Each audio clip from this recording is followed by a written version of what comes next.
오늘 하나님 말씀은 아주 평범하지만 그러나 아주 중요한 것을 우리 가운데 가르쳐주는 말씀입니다.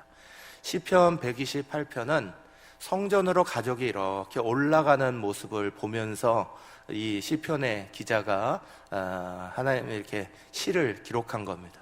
그래서 부제로 성전에 올라가는 노래 이렇게 하면서 그 내용을 보면 가족들의 이야기가 이렇게 나오는 겁니다.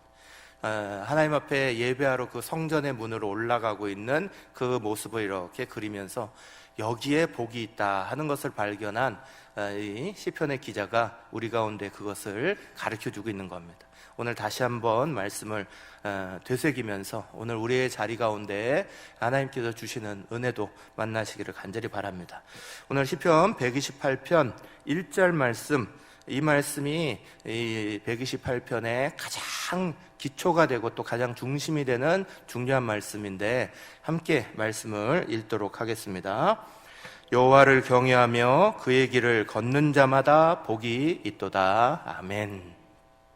우리 믿음을 가지고 있는 성도들은 이 말씀이 너무너무 평범한 말씀이죠. 너무 당연한 말씀이죠. 하나님을 경외하는 것이, 하나님을 경외하고 그의 길을 걷는 것이 우리의 삶의 가장 큰 복입니다. 이 사실을 믿고 우리가 이 자리에 함께 모여있는 줄로 믿습니다. 그리고 이 어려운 때에도 또다시 성전을 사모하고 주님의 자리를 사모하고 예배를 사모해서 오늘도 이렇게 나오셔서 하나님 앞에 예배하고 있는 우리 사랑하는 모든 성도들은 바로 이 말씀, 하나님을 경외하는 것이 우리의 삶의 기초가 되고 중심이 되어야 한다는 것을 잘 믿고 있기 때문에 우리가 이 자리에 나와 있는 줄로 믿습니다. 그런데 오늘 우리의 삶의 자리 안에 이런 부분들을 다시 견고하게 해야 될 필요가 있습니다. 요즘에 TV 프로그램들을 이렇게 보면 이렇게 귀농, 귀촌 관련되는 사람들에 대한 이야기가 심심치 않게 종종 등장하죠. 그 중에 이제 집을 몇 년 동안 지으시고 그 집에 이제 자기 살 집을 이렇게 하셔서 오시는 분들의 이야기도 가끔씩 나옵니다. 거기에 보면 어떤 분이 이렇게 흙집을 이렇게 지으셨더라고요. 황토집으로 지으셔서 황토집을 아주 좋아하고 기뻐하시면서 이제는 평생에 여기 살 거다 이렇게 생각하면서 이걸 든든하게 지으신 이야기를 나오는 걸 제가 봤어요. 그런데 그분의 이야기가 집을 든든하게 지어 놓으면 될 줄 알았는데 집을 든든하게 지어놨는데 시간이 지나고 1년, 2년 지나고부터 3년째부터 시작해갖고 계속해서 보수하고 있다는 거예요. 한 번씩 이게 옆에 흙이 다 말라버리면 후루루 떨어져 버리니까 그 부분을 계속해서 다시 황토로 발라야 되고 또 황토로 발라야 되고 이걸 주기적으로 해주지 않으면 집이 다 낡아진다는 거죠. 그런데 가만 보면 그 황토집만 그러냐? 그런 건 아니죠.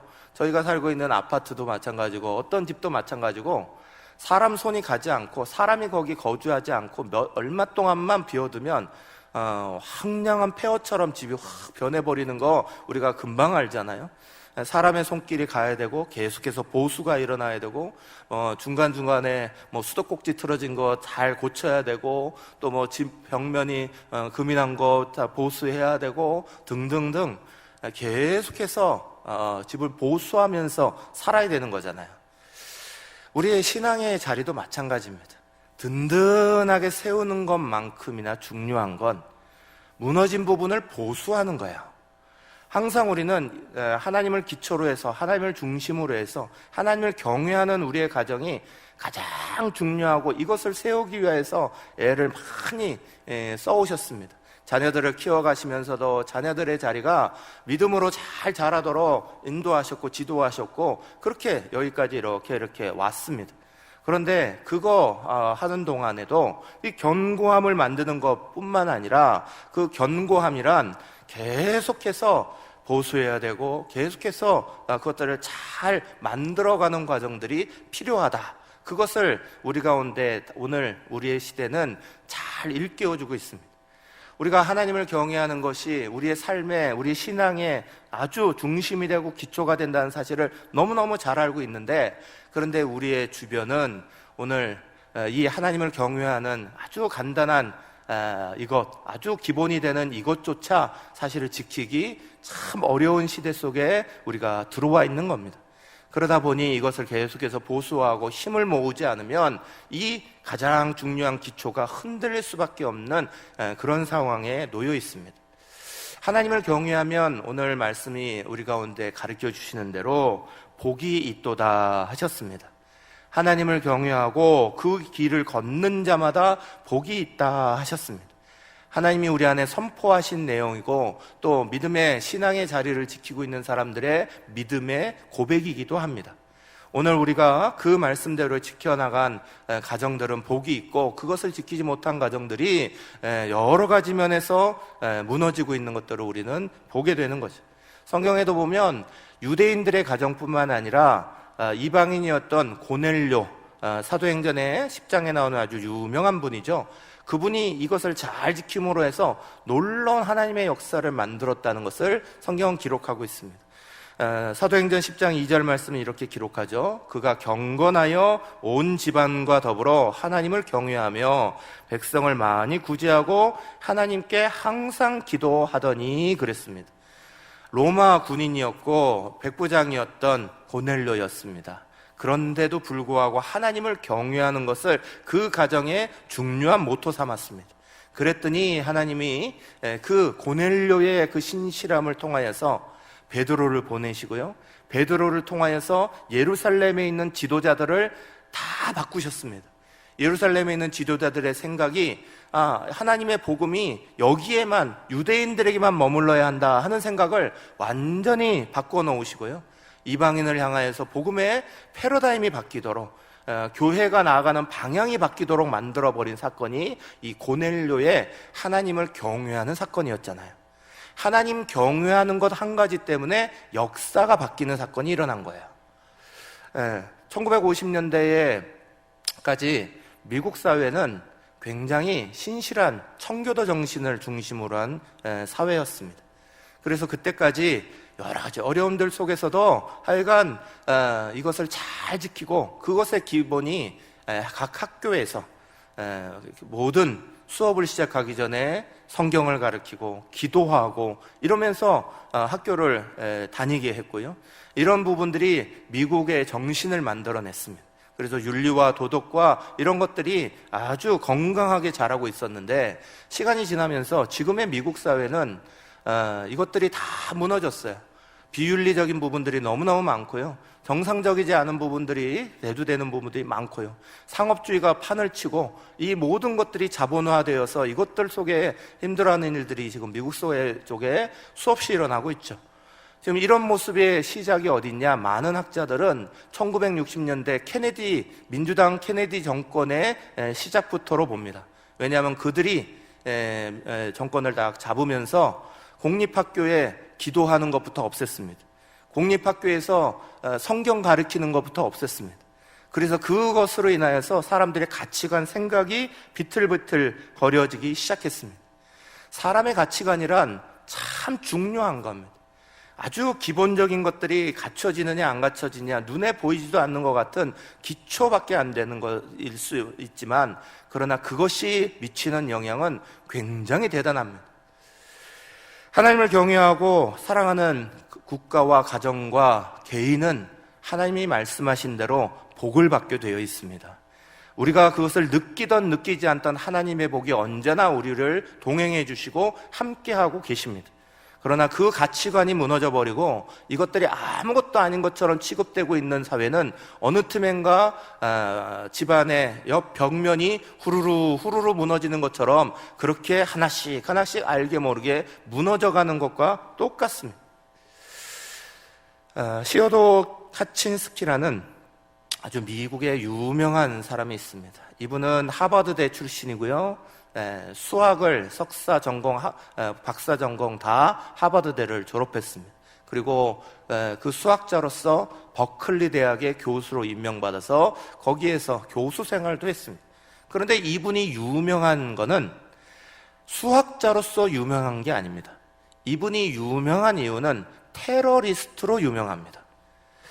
하버드대 출신의 수학자요, 버클리대 교수를 지낸 이분이 우편물에다가 폭탄을 집어넣어서 17년 동안이나 그것을 발송했습니다. 그 17년 동안 이 우편물을 받은 3명의 사람이 죽었고요. 29명의 사람들이 큰 부상을 입었고요. 그 중에 13명은 아주 집중적인 중상을 입었습니다. 이해가 되지 않죠. 하버드대 출신의 지식도 많고 교수에 떵떵거릴 수 있는 자리, 지위도 얻을 수 있는 사람이, 그런데 이 사람의 가치관에게는 건강한 가치관, 좋은 가치관이 만들어 있지 않았습니다. 그러니까 사람들에게 향하여서 이런 테러 일들을 일으키는 것들을 아무렇지 않게 생각합니다. 이게 옛날의 일만인가요? 여러분 최근에 뉴스 보지 않으셨습니까? 하버드대 교수 중에 한 분이 이번에 일본군 위안부로 끌려갔던 우리나라 할머니들을 향하여서 그 위안부가 잘못됐다는 식으로 학술적으로 그것을 막 얘기해서 그것이 여러 사람들의 공분을 얻고요. 우리 할머니들이 그것으로 해서 심각한 상처를 다시 받게 되는 상황이 또 벌어졌습니다. 지식이 있다고 사람이 행복해지는 거 아니고요. 지식이 있다고 건강한 거 아닙니다. 또 미모가 있다고, 외모가 있다고, 경제력이 있다고 그 사람의 가치관이 바른 거 아닙니다. 사랑하는 여러분, 오늘 우리의 사회가, 우리의 삶의 자리가, 또 우리 자녀들이 자라나야 되는 이 대한민국이 건강한 사회, 건강한 곳으로 가려면 우리가 과연 무엇을 찾아야 되는지, 무엇을 기초로 해야 되는지 우리는 그것을 분명하게 생각해야 합니다. 사랑하는 여러분, 세계적인 통계입니다만 잘 사는 사람이 가난한 사람보다 자살률이 높습니다. 선진국이 후진국보다 자살률이 높습니다. 지위가 높은 사람이 지위가 낮은 사람보다 자살률이 높습니다. 미녀가 추녀보다 자살률이 높습니다. 이걸 어떻게 이야기해야 될까요? 무언가를 가지면 사람들은 그것이 우리에게 있어서 행복을 가져준다고 착각하는 경우가 많습니다. 그러나 우리의 행복의 가치에 가장 중요한 건 우리의 삶의 가치관, 우리의 삶의 중심이 어디에 있느냐에 달려있는 겁니다. 성경은 그것을 평범하지만 가장 중요하게 우리에게 가르쳐주고 있습니다. 사랑하는 여러분, 저와 여러분이 오늘 우리가 여러 가지 상황을 만나 힘들고 어려운 것들을 다 알고 있지만, 그러나 이 속에서 우리가 보아야 할 게 있습니다. 코로나는 우리로 하여금 우리의 연약한 것이 무엇인가를 들여다보게 만들어 주었습니다. 이번에 계속 문제가 되었던 여러 기독교와 관련되는 이런 여러 것들이 많이 일어난 것을 보고요, 저도 깜짝 놀랐습니다. 제가 알지 못하던 곳들도 많았습니다. 이런 곳이 있었나 싶을 정도로 안에 이런 부분들이 많은 것을 우리는 그동안 아무렇지도 않게 방치하고 있었습니다. 거기서 문제가 다 터지는 것들을 우리는 많이 보고 있습니다. 사랑하는 여러분, 코로나는 우리에게 있어서 아픔과 괴로움도 던졌지만 오늘 우리의 삶의 자리 안에서 우리가 진짜로 뭐에 약하고 뭐에 부족한지도 정확하게 가르쳐주고 보여주고 있는 겁니다. 이 코로나가 끝나고 난 다음이면 우리는 이 부분을, 이 연약한 부분들을 떼워야 되고요, 메꿔야 되고요, 보강해야 되는 겁니다. 우리의 가정, 우리의 자녀들, 우리의 다음 세대들, 과연 하나님을 경외하는 것 안에서 우리는 든든하게 서 있을까요? 하나님 경외하고 하나님 중심적인 것에, 교회 중심적인 것에 철저하게 지키고 있을까요? 사랑하는 여러분, 저와 여러분이 오늘 우리에게 주시는 하나님 말씀의 가장 기본, 그리고 가장 기초가 하나님을 경외하는 삶이라고 얘기하셨는데, 그것부터 돌아볼 수 있기를 간절히 축복합니다. 그러면서 2절에서 4절은 이것을 더 보강해서 우리의 삶의 이야기로 더 가까이 말씀해주고 있습니다. 이렇게 말씀하시죠. 내가 내 손이 수고한 대로 먹을 것이라. 내가 복되고 형통하리로다. 내 집 안방에 있는 내 아내는 결실한 포도나무 같으며 내 식탁에 둘러앉은 자식들은 어린 감람나무 같으리로다. 여호와를 경외하는 자는 이같이 복을 얻으리라. 아멘. 사랑하는 여러분, 여기에 써 있는 이야기는 이게 복인가 싶을 정도로 너무나 평범한 이야기가 써 있습니다. 내 손이 수고한 대로 얻을 것이다. 수고해서 더 많이 얻을 거다. 100배, 30배, 60배 이야기가 아니고 수고한 대로 얻을 것이다. 너희 가정의 아내가 평안할 것이고 너희 집안의 아이들이 건강할 것이고 아주 평범한 이야기를 우리 가운데 가르쳐주고 있습니다. 그런데 이것이 하나님이 주시는 복이다 이야기하십니다. 평소 같으면 이 말씀이 우리에게 가슴으로 다가오지 않았을 겁니다. 그런데 오늘 우리가 코로나를 만나보았습니다.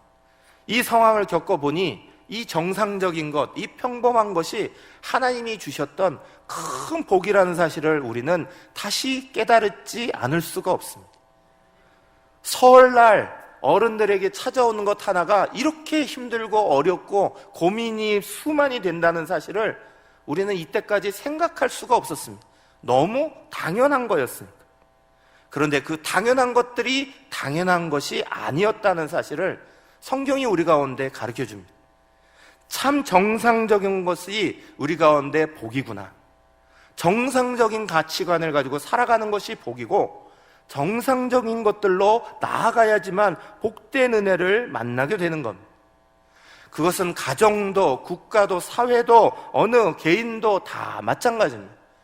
하나님 믿고 하나님 안에서 말씀이 중요하게 여기는 기준과 가치관을 가지고 우리의 가치관을 만들고 그것이 우리의 상황 가운데 정상적으로 이루어지는, 그래서 정상적으로 일하고 정상적으로 거둬들이고 정상적으로 쓰고 그 모든 하나하나들이 하나님이 주시는 가장 복된 자리고 가장 행복한 자리라는 사실을 우리는 다시 한번 생각하지 않을 수가 없습니다. 데살로니가 전서의 말씀에 보면 3장 10절에 이런 말씀이 딱 명시되어 있습니다. 일하지 않거든 먹지도 마라, 이렇게 되어 있어요. 이 말씀 다음에 11절 12절 말씀은 연이어서 우리 가운데 이렇게 얘기합니다.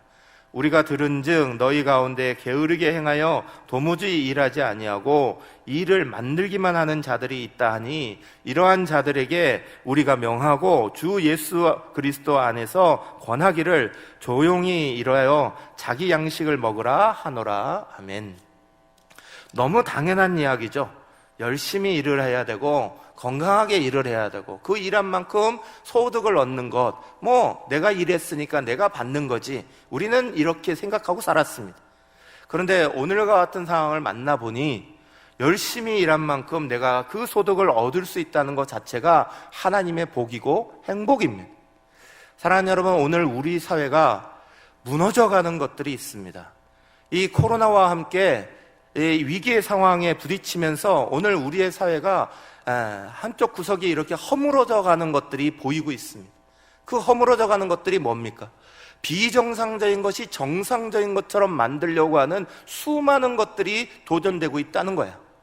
비정상적인 일들이 우리 속에 참 많이 일어납니다. 그런데 그 비정상적인 일들이 오늘 자꾸 법이라는 이름으로 오늘 우리 가운데 정상적인 것처럼 생각하고 나오려고 하는 일들이 얼마나 많이 있습니다. 그것들이 우리 속에 일어나면 일어날수록 우리는 우리도 모르는 사이에 허물어지고 있게 되는 겁니다. 성경은 우리 가운데 정상적이고 평범한, 그러나 거기에 중요한 가치를 가지고 살아야 한다라고 가르쳐 줍니다. 하나님 안에서 선교하고 하나님 안에서 대단한 일을 해내고 그것만이 하나님의 뜻을 만들어내고 하나님의 영광을 드러내는 일이 아닙니다. 오늘 우리에게 허락하신 가장 평범하고 가장 가치 있는 우리의 가정, 우리의 자녀, 우리의 이웃들 섬기고 도살피고 그것을 나누고 살아가는 하나하나가 우리 안에서 너무너무 귀중하고 값진 일입니다. 우리가 잃어버리고 그것들을 놓치고 살았다면 우리는 그것을 다시 한번 정상적으로 생각해야 되고요. 그 정상적인 가치에 마음을 모으고 힘을 모을 수 있어야 되는 것. 우리는 한 20년쯤 전에 IMF라는 상황을 만났었습니다. 그 IMF라는 상황이 일어날 때 한국 사회는 어땠습니까? 자본금 5억밖에 안 되는 회사가 부채 500억을 가지고도 아무렇지도 않은 것처럼 살았던 시대였습니다. 그러다가 와르르 무너지는 일들이 우리 속에 한꺼번에 들이닥쳤습니다. 어떤 사람들은 좋다고 생각해서 좋다는 건 무조건 다 쫓아가려고 합니다. 그 좋다는 것 쫓아가다가 어떤 사람이 몸에 좋으니까 뱀이 좋다고 뱀을 300마리나 먹고 그 뱀독이 올라서 죽었다는 이야기도 들어봤습니다. 좋다고 무조건 쫓아가려고 하고 이것이 최고다라고 쫓아가려고 하고 정상적인 가치를 잃어버리고 분별할 줄 모르고 생각할 줄 모르는 우리에게 많은 일들이 들이닥쳤습니다. 사랑하는 여러분, 저와 여러분이 오늘 3절의 말씀에 있는 것처럼 내 집 안방에 있는 내 안에는 결실한 포도나무 같으며 내 식탁에 둘러앉은 자식들은 어린 감람나무 같으리로다. 무척이나 평범한 말씀이지요. 그러나 이 평범한 말씀이 오늘 우리 사회와 대비해 보십시오. 오늘 우리가 매일 듣는 이야기들이 어떤 이야기들입니까? 아동학대에 대한 이야기 수없이 들려오지 않습니까? 이상한 성에 대한 이야기 수없이 들려오지 않습니까? 엠번방이 어떠니 뭐가 어쩌느니 수없이 들려오지 않습니까? 우리 사회의 가치관이, 우리 젊은이들의 가치관이, 우리 다음 세대들의 가치관이 도대체 어디로 가야 하는지 걱정스럽지 않으십니까? 최근에 어떤 뉴스 방송 쪽에서 동물 학대에 대한 영상을 찾았습니다. 마치 엠번방과 같은 그런 방이 있더라고요. 그 엠번방과 같은 그 동물 학대방을 그 사람들이, 그 기자들이 영상으로 보다가 다 들여다보지도 못하고 다 기절하는 모습을 봤습니다. 볼 수가 없는 너무너무 잔혹한 모습들이 막 일어납니다. 연약한라고 생각하는 아동들, 연약하다고 생각하는 동물들, 연약하다고 생각되는 것들 다 학대하고 무너뜨려가고 거기에 힘을 과시하고 삐뚤어진 사고감, 삐뚤어진 것들이 오늘 우리의 주변에 얼마나 많이 있습니까? 사랑하는 여러분, 저와 여러분이 코로나를 맞고 설 명절에 이렇게 어렵고 힘든 시간들을 맞고 여러 가지 상황들 속에서 우리는 우리의 모습과 우리의 주변과 우리가 만나고 있는 사회들을 생각하지 않을 수 없는 겁니다. 하나님 주신 정상적인 가치관 안에서 하나님을 경외하는 법을 우리 자신도 경험해야 하지만 우리의 자녀들이 그것으로 잘 세워져 가도록 이끌어줘야 하고요. 그것을 잘 세워놔서 어릴 때 잘 만들었다고 생각하고 딱 끝내는 게 아니라 흙집 보수하듯이 늘 유지 보수하려고 애를 쓰셔야 하는 겁니다. 그래야만 견고함이 유지될 수 있습니다. 서울의 곳곳에 나가서 생활하고 있는 우리의 자녀들이 하나님 경외하는 것 안에서 든든하게 서 계십니까? 하나님이 우리를 붙잡아 주시고 복 내리시는 그 은혜들을 우리의 자손들이 마음껏 누릴 수 있도록 여러분 보고 계십니까? 만약 이것이 연약하다면 우리는 하나님 앞에 그 어떤 것보다도 이것을 위해서 먼저 기도해야 합니다. 그리고 먼저 그것을 간구해야 합니다. 우리가 알게 모르는 사이에 우리의 벽돌집들이, 우리의 흙집들이 허물어져 내려가고 있다는 사실을 여러분은 아셔야 합니다. 사랑하는 여러분, 오늘 시편 128편의 말씀은요, 평범한 가정이 평범하게 하나님 앞에 예배드리러 가는, 성전을 올라가는 노래입니다. 그런데 그 평범함 속에 하나님의 복이 다 담겨 있다는 겁니다. 오늘 저와 여러분이 우리의 삶 속에 이 평범함들이 가득 임하고 있는지, 이 정상적인 것들이, 정상적인 가치관이 정상적인 거라고 이야기되고 있는지, 우리끼리만이 아니라 우리의 자녀들과 이 이야기가 통하고 있는지 우리는 둘러봐야 합니다. 그리고 만약 이것에 허물어진 부분이 보인다면 주저하지 마시고 하나님 앞에 세워달라고 기도하셔야 합니다. 그래야지만 건강한 사회, 건강한 것을 향하여 한 걸음 한 걸음 나아갈 수 있고 무너지지 않는 겁니다. 오늘 그래서 마지막 말씀은 우리 가운데 이렇게 가르쳐 줍니다. 5절과 6절의 말씀이죠. 여호와께서 시온에서 내게 복을 주실지어다. 너는 평생의 예루살렘의 번영을 보며 내 자식의 자식을 볼지어다. 이스라엘에게 평강이 있을지로다. 아멘. 사랑하는 여러분, 저 여러분이 하나님의 은혜 안에서 하나님 주신 복을 마음껏 누리시고 그 복 안에서 사시는 것뿐만 아니라 우리 자손의 자손이 하나님 안에서 하나님 경외하는 가정 되시도록 구하시고 간구하시기를 늦추지 마시기를 간절히 바랍니다. 우리말에 그런 말 있죠. 조그만 것으로 막을 거 나중에 큰 걸로도 못 막는 상황이 벌어진다는 말이 있어요. 사랑하는 여러분, 조금씩 허물어져 가는 거를 방치하고 내버려 두면요, 어느 날인가 손댈 수 없는 상황에 놓여지게 됩니다. 우리가 계속해서 유지보수하고 함께 해야 되는 중요한 이유입니다. 우리의 삶의 자리를 잘 돌아보시고요, 이 코로나의 상황들 속에서 정말 중요하게 여겨야 될 건 우리의 연약해진 것이 무엇인지를 살펴보는 겁니다. 우리의 주변에 부변에 내 신앙 가운데 연약해져 있는 것들이 어떠한 것들인지, 부족한 것들이 어떠한 것들인지 이 위기 상황이 되니까 다 드러납니다. 교제가 잘 되었던 남녀 성교회 같은 경우는요, 이번 코로나 상황들이 이렇든 저렇든 해서 좌우간 영상으로라도 보십시오 했더니 잘 모입니다. 굉장히 즐거워합니다. 어려운 가운데도 이거 하면서 아이고 행복합니다, 즐겁습니다 얘기가 막 나옵니다. 그런데 연약한, 다시 말해서 그동안에 모일 수 있었을 때도 교제가 잘 안 되던 곳은 이거 딱 만들고 나니까 이거 하려니까 뭔 얘기를 해야 될지 모르는 상황이 벌어지는 데도 많습니다.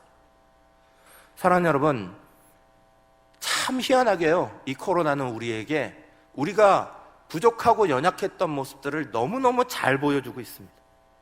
그 모습이 보여진다면 코로나 끝나고 나서는 이걸 다 보강하고 우리가 이 코로나를 끝내야 되지 않겠습니까? 사랑하는 여러분, 잘 생각해 보십시오. 코로나가 우리를 그렇게 힘들게 만든 건가요? 코로나 1년 전이었던 그 이전에는 그러면 우리는 모든 것이 다 완벽하고 행복한 삶을 살아가고 있었습니까? 바쁘다는 이유로, 급하다는 이유로, 다음에 하자는 이유로 계속해서 이런 것들 미루어오지 않았습니까? 그러다가 올해 코로나 다 만나면서 우리가 계속해서 이 상황들 속에 우리의 연약함을 다 보고 있는 겁니다. 그리고 이 연약함을 보여주시는 건 하나님이 다시 말씀드려서 우리 자신들을 고칠 수 있는 기회도 주시는 줄로 믿습니다. 저 여러분, 연약함들을 보시고요, 그냥 넘어가지 마시고 이 부분에 함께 가장 중요한 하나님 경외하고 주님의 몸된 가정이 믿음 안에서 같은 생각, 같은 가치관을 가지고요, 건강한 가치관, 건강한 생각, 건강한 일들을 평범하게 우리가 받을 수 있는 일들이, 또 서로 나눌 수 있는 일들이 우리 속에 일어난다면 거기에 대해서 감사하고 하나님 앞에 더 영광 올려야 될 것이고요, 그렇지 못하다면 보강해야죠. 뒤로 미루지 마시고 열심히 보강해야죠. 그래서 이것이 끝날 때 하나님의 은혜 가운데 견고해지는 역사가 일어날 수 있기를 간절히 축복합니다. 하나님의 뜻, 여러 가지가 있을 수 있지만요, 성경에는 분명하게 말씀하시는 것이 데살로니가전서 5장 16절에서 18절입니다. 저도 여러분도 너무너무 잘 아는 말씀입니다. 항상 기뻐하라, 쉬지 말고 기도하라, 범사에 감사하라, 이는 그리스도 예수 안에서 너희를 향하신 하나님의 뜻이니라 그러셨어요. 말씀 그대로 항상 기뻐하라, 이건 기쁜 상황만 기뻐하라 그 얘기 아니죠. 어렵고 힘들어도 기뻐라 그 얘기죠. 데살로니가 교회는요, 참 바울이 칭찬했던 교회입니다. 데살로니가 1장부터 칭찬이 막 쏟아진 교회입니다. 아주 건강한 교회였습니다. 믿음의 역사, 사랑의 수고, 소망의 인내, 이것이 데살로니가 교회를 향한 칭찬이었습니다. 믿음의 역사도 일으켰고요, 사랑의 수고도 일으켰고요, 소망의 인내도 가진 교회. 그런데 이 좋은 교회를 향해서 바울이 마지막까지 이것들이 이어지려면, 하나님의 뜻을 찾으려면 마지막에 가서 이렇게 말하는 거예요. 항상 기뻐하라, 쉬지 말고 기도하라, 범사에 감사하라. 좋은 교회인데, 칭찬해주는 교회인데 칭찬할 만한 교회에게도 끝까지 항상 기뻐하라를 유지하기 위해서 노력하라는 거예요. 쉬지 말고 기도하기를 위해서 노력하라는 거예요. 범사에 감사할 수 있도록 노력하라는 거예요. 이거 쉬운 일이 아니니까. 아까 말씀드렸지만 견고하게 집을 세워놓는 게 중요한 게 아니라 그 견고한 집이 무너지지 아니하도록 잘 보존하고 잘 만들어가는 것이 그만큼 중요하니까. 또 다른 의미에서는 우리가 하나님 앞에 하나님 경외하는 거 의무감으로도 할 수 있어요. 그런데 하나님이 정말 기뻐하시는 건 뭐겠습니까? 의무감이 아니라 우리 속에 넘치는 기쁨으로 하라는 거예요. 우리 속에 넘치는 감사로 하라는 거예요. 우리 속에 넘치는 주님을 향한 마음으로 이것들을 행하라는 거예요. 그것들을 행하려면 진짜 우리가 건강한 것들을 가지고 있어야죠. 그것이 우리 자녀들에게도 건강한 믿음으로 내려가는 거예요. 예전에 어른들을 이렇게 보면서 젊은 사람들이 그랬습니다. 부모님들처럼 그렇게 고생하려면 나 교회 안 다니겠습니다 하는 사람이 많았어요. 왜 그래요? 그렇게 교회에서 잘하고 오시는 분들이 집에 오면 기뻐하는 모습이 아니라 다 힘든 모습으로만 그렇게 계시니까 그 모습 보기가 자녀들이 싫은 거예요. 사랑하는 여러분, 의무감으로 하는 게 아니라 주님 가르쳐 주신 대로 진짜 기쁨으로 해야 되고요. 어렵고 힘든 때일수록 오히려 하나님의 기쁨과 은혜를 많이 만날 수 있도록 우리 자신을 돌볼 수 있는 은혜가 저와 여러분에게 일어나시기를 간절히 축복합니다. 우리 교회를 통하여서요, 우리 교회에 속한 모든 권속들, 모든 가정들, 그 자손들이 다 진짜 하나님의 은혜, 하나님 경외하는 그 가정이 받는 복 받으실 수 있기를 간절히 축복합니다. 연약한 것 채워질 수 있기를 간절히 축복합니다. 무너져 흐느러내리는 것, 사회가 무너뜨리는 것 보강하며 끝까지 견고하게 서 있을 수 있기를 간절히 축복합니다. 평범하지만 정상적인, 그러나 그곳에 진짜 하나님이 복이 있다는 사실을 잊지 마시고 저 여러분 믿음으로 한 걸음 한 걸음 복 있는 삶 되시기를 다시 한번 간절히 축복합니다.